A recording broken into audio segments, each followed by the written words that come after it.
Without further ado, I'm going to pass it off to our esteemed moderator, Chris Vargas with Chargie. And if I could just get everyone's attention. Hello, everybody. Thank you for joining us today. I'm Chris Vargas from Chargie.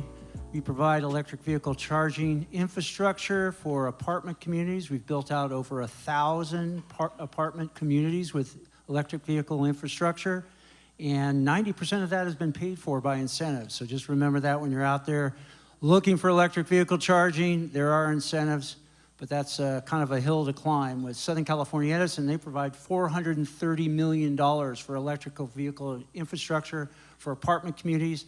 Good thing about that, there's only 85 steps in the application process, so don't try that on your own, all right? They're protecting that $430 million. Okay, without further ado, I'll start with HACHEM and with introductions.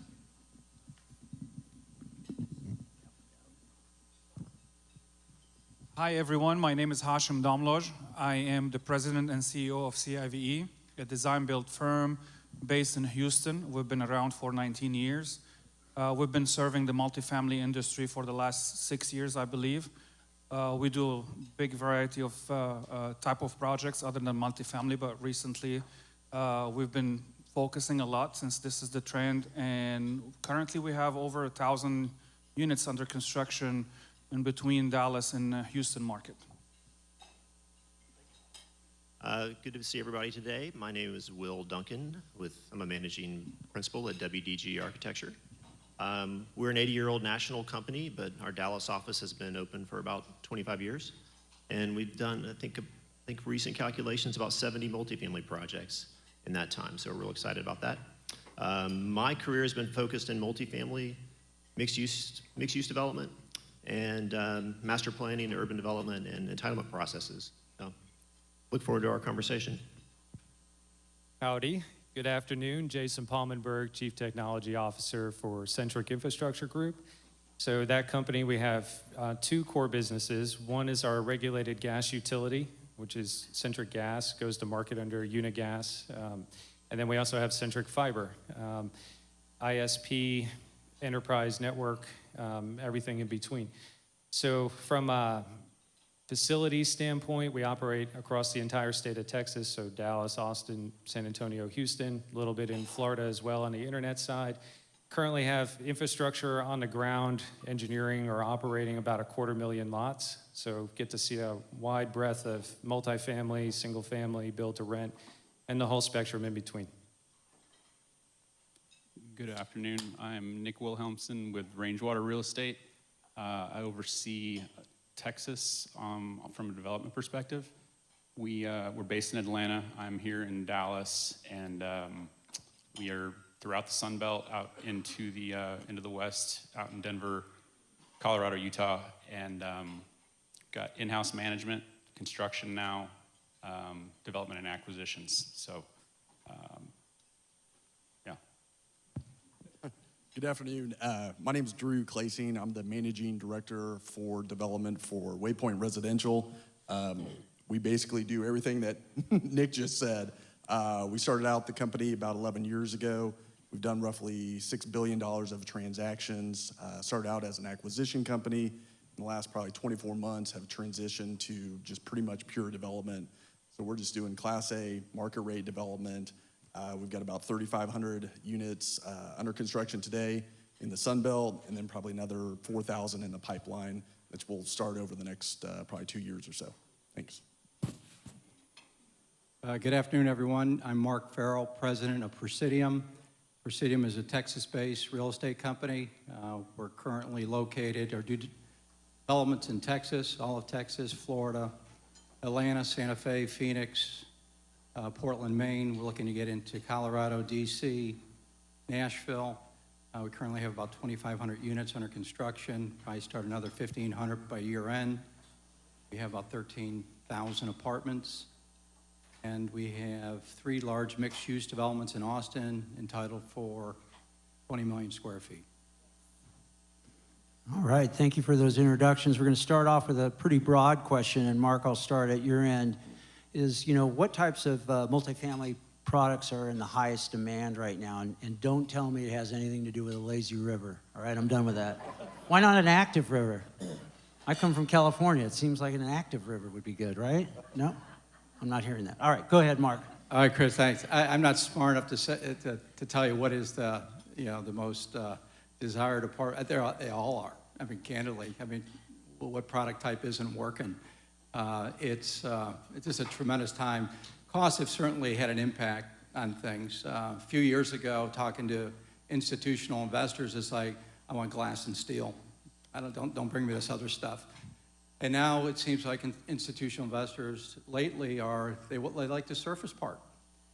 Because where costs have gone and rents are starting to taper, they're not keeping up with the construction costs, they're not seeing the returns on the structured parking. So, and as the market continues to push out, there is some opportunity to find some surface park. And you help with whether you go 4 or 5 story to get some more density. But I would say that, but in general, if you have a good location, apartments are a good space to be in. Drew, chime in, will you? Yeah, I was just gonna echo what Mark said. We look, when we underwrite our deals, our CEO, he's big on, okay, if we're gonna build, say a wrap or a structured parking deal for, call it 300 grand a unit, okay, what are the sales comps? And, really in the last, call it 18 months or so, you haven't seen the sales comps that are up over that. So, we're looking for a spread from what something traded for to what we're gonna build it at. And really right now, the spread's really just in the surface park product. I think the most popular ones are the ones you can get financed. But I mean, we've got a variety of things going around the country, and here locally we've got an 8-story deal over off Greenville Avenue that thankfully we were able to tie up and buy out at the right time right before COVID. And so that's a great basis deal where rents are great. It's been a great lease up. But we've got a garden deal out in Fort Worth, and then we've got a big BTR initiative. And so I would say just from things that are attractive right now, especially in the capital markets, that's been something we went out and capitalized a joint venture during 2020, kind of in COVID, and raised $250 million. And so we're actively in the BTR space, whether that's true single-family detached or what we've had more success with here. For a variety of reasons, are townhome developments. So we've got one of those going in Fort Worth as well. We've got one down in San Antonio, and we've got a couple more under contract. So that's been something that we studied it a lot. We put out a thesis and we ran with it, partly because we were managing it, and we manage as much of it as anybody in the country right now. So we had good intel when we started out, and that helped a lot to kind of get us and get our legs under us and really learn the way we wanted to do it. And we do have an active adult brand as well. So given kind of our apartment knowledge, our knowledge of the baby boomers and kind of what they wanted, we felt like we knew the renter. And so that's a product that we like a lot and we're spending a lot of time on right now. I mean, I'd echo that as well. We're seeing a lot of demand across all sectors, from renter by choice, high-end luxury towers, surface park projects, maybe in markets that haven't seen a lot of activity this cycle. And we're seeing denser 5-story wraps and podiums further into the suburbs, out into the suburbs. What we're most excited about is seeing activity in the downtown core of Dallas. And so we've recently started a ground-up construction with Mill Creek on the Moderator St. Paul. So that's pretty exciting for us. And then we're also seeing adaptive reuse at office buildings into multifamily, Santander Tower being one of those. So that's what we're excited to see. But we're really seeing activity all across the market. So high demand for all different types of products right now, but the challenges are the cost of materials, labor, cost of land. So what are some of the innovative ways that you're getting over some of these challenges right now? I can share one case study that what we had back at the end of the pandemic, when lumber price was around $1,700 per 1,000 foot board. and we had a contract that we needed to fulfill. So we had to go out of the normal way and see what is the most innovative way, since I'm an engineer myself and we're a design-build firm. So we shifted from lumber construction to light gauge steel. At that time, light gauge steel made a lot more sense. It saved our clients on their insurance, since this is non-combustible material. And if you guys don't know what light gauge steel is metal studs, prefabricated, cut in the shop, and then assembled into wall sections or trusses. So it made the construction go a lot faster, and it was a success. Another way also to go around the shortage of material, for example, we build good relationship with suppliers, and then we call them partners. So they are partners in our success. So you need to be loyal to your suppliers and show that you're loyal to them, so they're loyal back to you. And then when you are in need, they're there to help you. What else? What about land? What are you doing about, the cost of land right now? One of the things that has helped us to the extent that it can is just the ability to take down a larger site, and potentially what might have been a two-phase multifamily site, we're able to look at it, and do multifamily on a portion of it and do the BTR on the other portion of it, and that's made us a little bit more competitive from a pricing perspective on the land, but it's also helped on the buyout side of it, just the same way that doing a larger multifamily deal, you get some efficiencies from buying. So that's been one thing that we've tried to take advantage of as we've looked at sites, just because, like I said, we felt like it's given us a little bit of a competitive advantage. So that's one thing that we've found. Yeah, we've done that as well, and then of course also just you're doing denser product even out in the suburbs, where you'd maybe do 18 units an acre, 10 years ago. Now you're doing 24, 26, and I think one of the interesting things that I've seen, and you guys can maybe comment, 4 or 5 years ago, land sellers, they wanted a price per square foot. Now they want a price per unit, and they expect you to develop to the maximum amount of units that the zoning allows. So that's kind of been a change in probably in the last 24 months, and that's helped drive up the land price for sure. We're seeing more projects that are pushing those upper 300 unit counts and into the mid 400s, even some a little higher than that. Larger pieces of land, single phase developments. Another aspect of something that we're all dealing with, we have a lot of parking in Dallas. If you have limited land and you're using up a good bit of it and construction cost on parking, we're really tightening that parking as much as we can, getting it down to code minimums. I know the city of Dallas has been having conversations in that arena as well. Yeah, we're seeing the same. We're trying to get more units on the site. So what might have been a surface park, and it doesn't pencil out, maybe you put 2 wraps or 3 wraps, or something like that. I think land sellers were pretty out of control a few months ago. I mean, literally, and they probably still are. You give you a 30-day due diligence, close in 30 days, put some hard money down. It's like, oh, okay, yeah, right. And we'll let Drew take that one. But what we are seeing is properties coming back to us. I mean, they're not getting them closed. And, you wanted this quick close. Well, you know what? It didn't happen at a crazy number. It's 70,000 a unit. I mean, it just didn't happen. So we're seeing that. I think we're in an inflection point. I'm hoping we're in an inflection point where construction costs are stabilizing. You keep hearing lumber prices, they're so high, $1,500, and that's why your costs were so high. Well, they're now $500. It's like, okay, guys, when do we get the savings? And it seems like we haven't realized those yet, and I think they're coming. Maybe it's the first quarter or so, but I think the pipeline is going to slow down, and if they look forward to see, we have 4 deals right on hold right now. and we're ready. If prices go down 2%, we're off to the races. I mean, we're permitted, ready to go. But I think that's, the landowners are hearing this too. So I think it's just an education. I think it's a process. I mean, we're going through another cycle, and hopefully, like I said, we're kind of at an ebb flow right now, and hopefully costs go down. But the land prices have certainly been obnoxious, and everybody bidding them up, and we got to a point we just can't compete. But I think the land prices get more reasonable, or at least to a point that it works.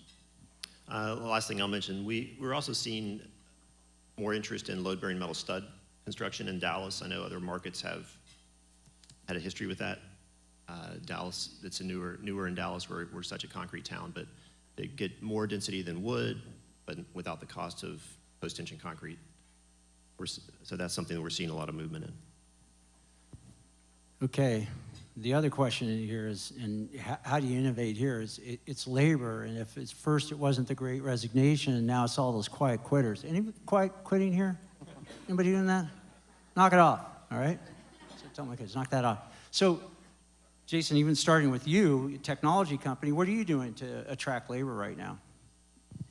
Well, that one's tough because with the work from home, the shift from office to home, is post-COVID just driving technology demand up. I mean, everybody sees it at the property level of the level of service everybody expects. That's no different in the single-family world as well for fiber optic networks, high speed, way beyond 1 gig. I mean, we've got these probably 10 communities, of which probably half multifamily are up to 10 gig to a tenant now.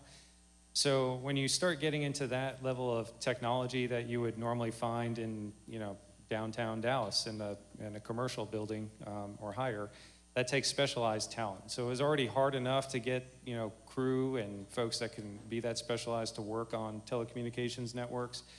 Now it's even harder because the technology expectations are even that much higher. So, I mean, the key for us is, having obviously a valuable culture where people want to grow and expand, but also in our case, because we work across the entire state, we move people around. They work remotely most of the time in their geographies, so we offer the same, flexible work requirements that a lot of people are coming to expect now. Works nicely for infrastructure companies because it's project-based, so you go project to project, and it's not an office environment to begin with. So, it's tough. They're hard to come by, but we're managing. Anything else on the development side you guys are doing to figure that out? I know in one of the last panels they were even talking about going to some of the community colleges and starting to talk about different types of classes, project management, construction supervision, those kind of things, starting kind of at that grassroots level. Any of that happening? We're based in Atlanta, and so one of the focuses there has been to bring in young talent and kind of groom them early, and then be able to, place them in different parts of the company. I was the beneficiary of our analyst pool. I opened the office here in Dallas about 4 years ago, and we run pretty lean, but I wanted to bring in an associate level guy, and we had a guy in Atlanta that was ready, right out of college, really smart, and he'd kind of learned the RangeWater way, if you will. And so that's been something that I know that at the corporate office they've made an initiative, is to bring them in and get them trained up and let them see lots of different aspects of whether it's development, acquisitions, management, and then kind of send them in a direction. And so it's been great because he's here with us in Texas and getting to focus only on our Texas stuff, and he's just drinking from a fire hose but loving it, and it'll make him a better developer. So that's been, and he gets here and knows the RangeWater way, which is always tough when you're opening a new satellite office, is kind of getting acquainted with how they do things at home. So that is something that we've done. I think in the hiring on the development side, I think candidly it's a sexy job. I mean, developing stuff is pretty cool. But I think getting people to want to do the job is not hard. I'm a CPA background, got into development in '87, but I like the financial individual coming up. I like to hire them right out of college. And if they have the aptitude, I can teach them. I mean, this real estate, it's really common sense. It's nothing, we're not doing any fancy formulas here. So as long as they have the aptitude, as long as they're, you know, kind of have the eye of the tiger, yeah, we can coach them up. And there are junior developers, and we throw them in. It's just, we just empower them, get at it, and give them more than they think they can do. But we got tremendous universities. I mean, we got SMU, we got graduates from SMU, TCU, Texas, Texas A&M, Texas Tech. We got the whole state covered. And then we have the Ivies. We got a bunch of Ivy League schools. So I think it's, we don't see a problem getting people. It's, and I tend to go younger. One, while we can afford them, because if they're as good as we think they are, we're not going to be able to afford them. So anyways. No, we do the same thing. We've got a couple of young women from Stanford that are working for us right now. We call them force multipliers because the amount of work that they can pull through in a very short period of time is absolutely astounding. And not only that, it raises the bar for everyone in the office when they see that kind of momentum that they create. So I'm with you right there, is hire that, you know, young talent, bring them in, say, don't go to grad school, get real world, go back to grad school, right? Get real world, and we'll show you the growth here, and we'll show you different things about our own business and the way it operates. Not just this little cube here in terms of, oh, I'm gonna do project management. No, you're gonna do product management and project management and construction supervision. So you're gonna, you know, really invest in these people as they come in when they're young and ready to go, and then we hope they never leave to grad school. All right, that was my evil voice, which my kids don't think is evil. All right, so the next question here is, you know, how do you future-proof developments? And somebody said it earlier today, and I believe I coined that phrase. It's future-proof, right? It's because it's future flexible, not future-proof, because you know, you can't really proof anything, but you can be flexible in terms of what the technology is, you know, what you're doing, you know, on site. So maybe even starting, Jason, I'm going to hit you up with this again from that service provider side. What are you doing to make this future flexible? Yeah, Evil so voice. I like that definition much better as well, because it's impossible to proof. But you know, luckily from a networking perspective, it's really twofold. It's obviously what happens in the building, and then it's making sure you do your diligence on what happens outside the building. I would say 9 times out of 10, you know, obviously the capital project of whatever you're building, you know, takes the utmost time and attention. But you can't forget, in order to make that building work, it's that entire back-end network that has to support it. So if you want a very good tenant experience, but you have poor latency because data is traveling, you know, all over the place, then that doesn't get you anywhere. So, you know, from an inside the building standpoint, I think one of the big changes on future-proofing, I mean, everybody does conduit, and most people today do fiber to the unit, fiber throughout the building. If you're still doing coax, I would strongly encourage you to stop. That's a big cost savings right there. No need really for that technology anymore, but a fiber-based building, conduit, obviously, where you need it, but also planning for more of the connected devices. So it's both the smart tech, the smart infrastructure. You know, I heard the panel just before, like on the Teal system, just as an example. The building infrastructure itself is going to change probably more than your tenant experience is going to change over the next 5 to 10 years. So whether that's your electric provider, natural gas if you have it, water, internet, plus the prop tech, plus autonomous, whatever you want to fill in the blank, all of that needs a fundamentally different building network architecture to work and move all that data and get all of those things to talk the way you want it. It's not necessarily aggregating all that data into one master app that we all think, you know, should be out there. It's more about being able to have those things connect where they need to connect, and then on the back end having a network that can support how to move that data traffic in the right place, whether it's back to utility X, Y, and Z, back to your tenant, back to the property management corporate headquarters. All of that takes sophistication on the network side. So when you get outside the building, yeah, it's one thing to get your internet up and running so sales team can move in, start selling units, but as you build more and more projects, as more and more data flows out of the building, now you need to spend time on what that network is outside the building. So not only are you going to have to focus on what are you doing in the building, now you're going to have to also focus on, all right, how are you going to move that data? What is your service provider doing for you? What do you want to do as a company or a corporation to manage that data outside that individual project? And that's where you get into things like cybersecurity, your own enterprise network, how buildings talk to each other, how you might be talking to your service providers, whether it's smart rents, et cetera, so that they have the data in the right construct that they need to be successful. From the development side, what do you think about when you're planning, this infrastructure? What are some of the things that kind of come to mind in technology when you're thinking about a development? That we need a guy like this to tell us what we need.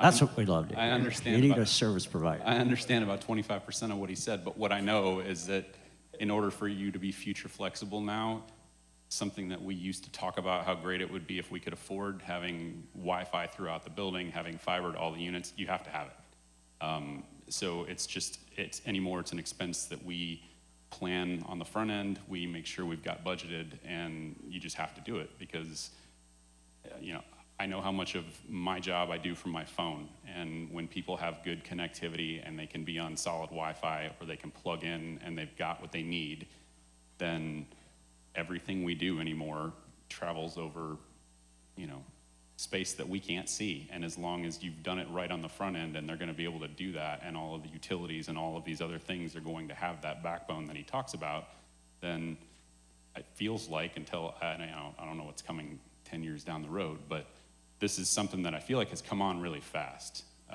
because just the completely, the Wi-Fi, fully Wi-Fi building now is something that it's just a given. You have to have it because of everything that connects to it. And I think that's the biggest thing that makes you future flexible now.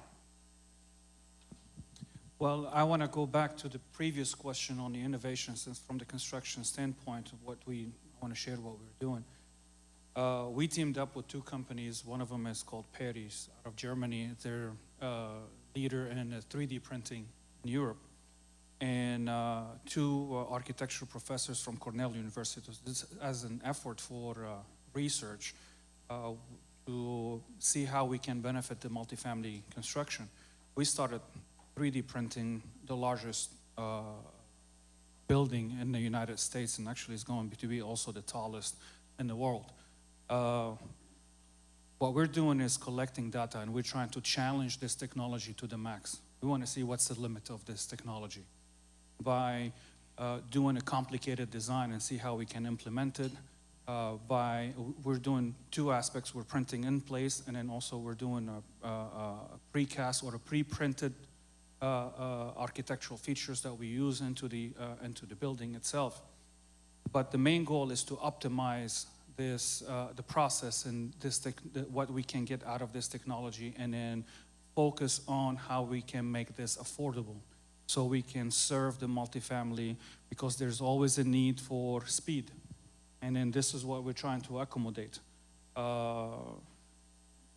Cutting time, construction, and being able to finish multiple units in a lot faster time.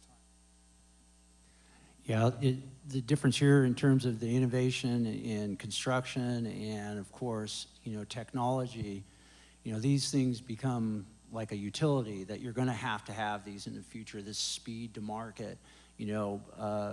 High-speed access to internet is not an amenity, that's a utility. And so thinking of those technologies in that way kind of changes your mind about how you invest in infrastructure from the very beginning. You never think twice about putting a water pipe in, right? So they really are utilities, and you must have. And my little commercial announcement about electric vehicle infrastructure is that same way. It's a utility now in California, but we're just the canary in the coal mine there right now in terms of what it's going to be, and it really truly is a utility now that you just have to have.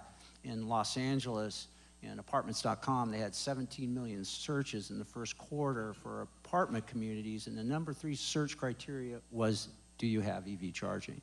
So now with all the big three coming in and spending billions of dollars, and by 2030, they will all be electric. You know, this is some of the planning you have to do in advance. I think somebody in the last panel said, hey, if you haven't started thinking about it, you're too late. And that was the same thing with managed Wi-Fi just a few years ago. I think everybody heard about it back then. It's now you really have to move on it. So it's move on these things when you hear about them. The next thing, it kind of moves into it a little bit in terms of technology. It's this work from home, no quiet quitters. You can work from home. Don't even try it. So when you're talking about developing projects, you know, with that work from home in your mind, what's different about that? Well, what we're doing in our developments is we're certainly putting desk space in all the units. And our co-work space is just expanding. We're between 1,200 and 1,500 square feet of co-work space, and that keeps getting bigger and bigger. And that space consists of, you know, small conference room, large conference room, podcast rooms with all the soundproofing, in addition to breakout space.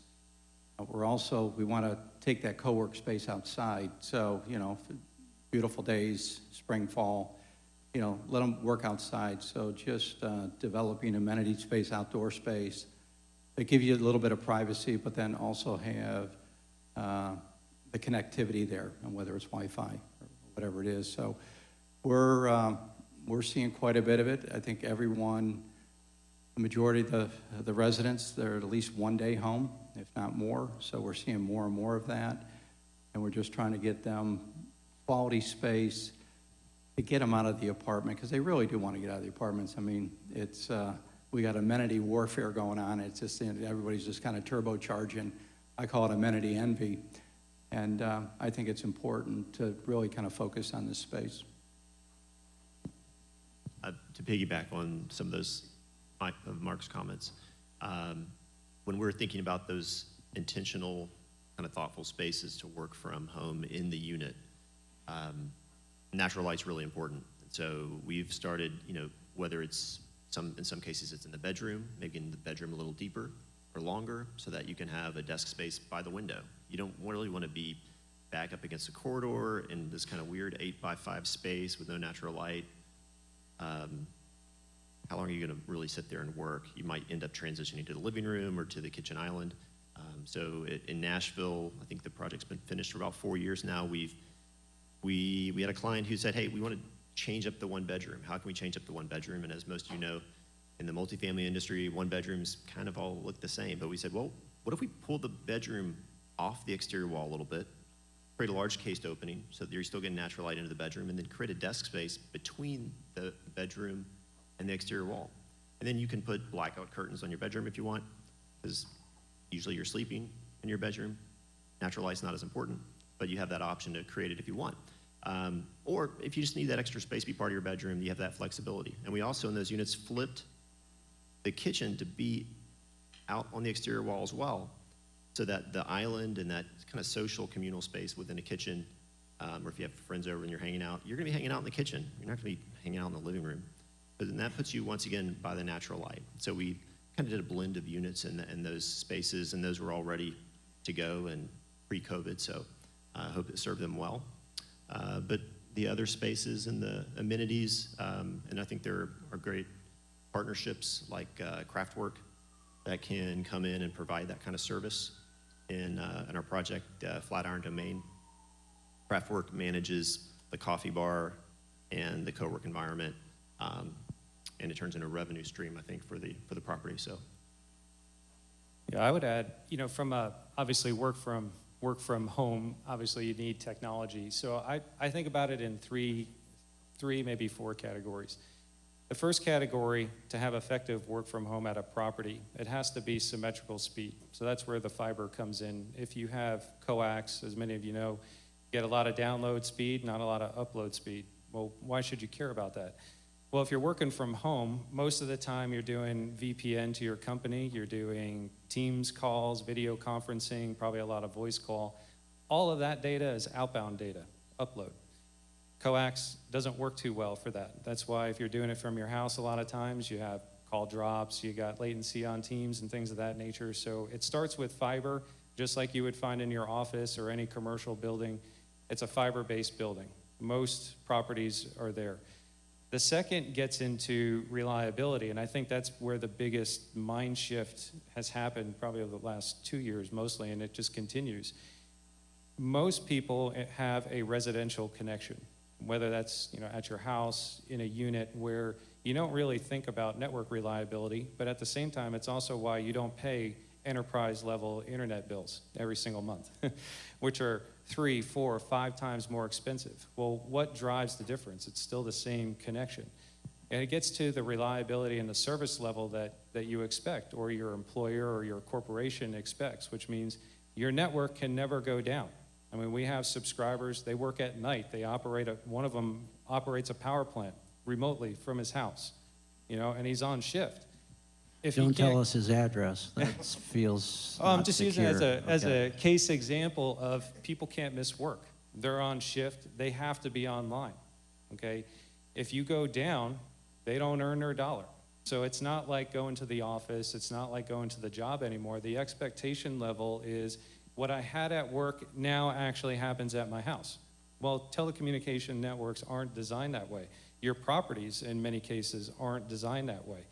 So when Centric picks up a property, as an example, we need to think about, well, how much work from home do you really anticipate? Is it 50% of your tenants, 20%, 100%?